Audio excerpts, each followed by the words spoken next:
In 2045, there's nowhere left to go. Nowhere except the Oasis.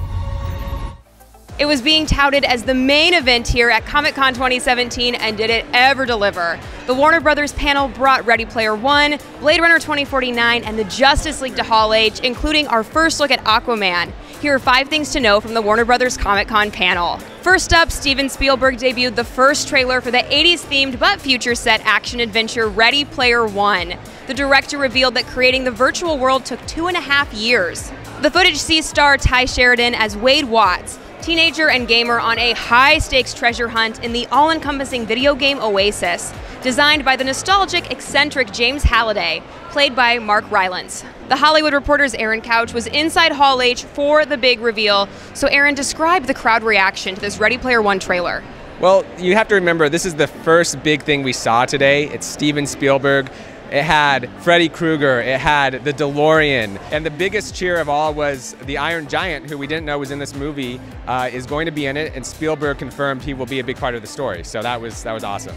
Next, Harrison Ford, Ryan Gosling, and Denis Villeneuve flashed Hall H forward to 2049. The Blade Runner 2049 portion of the panel debuted a timeline that connected the original Blade Runner to the sequel. The Hollywood Reporter's Mia Gallupo was inside Hall H for the panel with all the fandemonium. So Mia, break down this Blade Runner timeline for us. Yeah, so the timeline actually started in 2019 when the original film left off. And then we headed over to 2023 where replicant prohibition started to take effect. After that, we hit 2025 where the Wallace Corporation, which is Jared Leto's character, has helped solve the world's food shortage, so things are starting to go better. Then in 2030, Wallace helps legislation to repeal the replicant prohibition, and he starts producing replicants himself.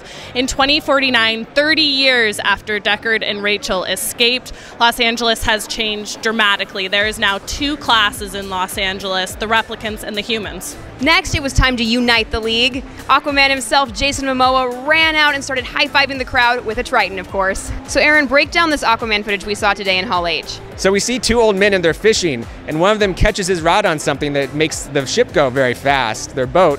And what we realize is that it's been caught on an Atlantean ship.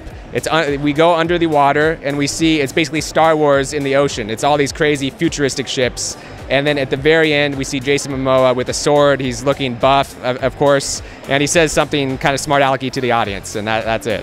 Justice League stars Gal Gadot, Ezra Miller, Ray Fisher, and Ben Affleck were also in attendance. Affleck tried to set the record straight about his future as Batman, saying he does plan to remain part of the DC Extended Universe. The move came a day after The Hollywood Reporter revealed that the studio was exploring options to potentially set the stage for a Batman recasting. He said, "Let me be very clear. I am the luckiest guy in the world. Batman is the coolest part in the universe. I'm so thrilled to do it." He added, "We want you to be the Batman, they told me, and I believe them." Finally, DC brought a brand new trailer for Justice League to Comic-Con that gave us our first look at the villain, Steppenwolf.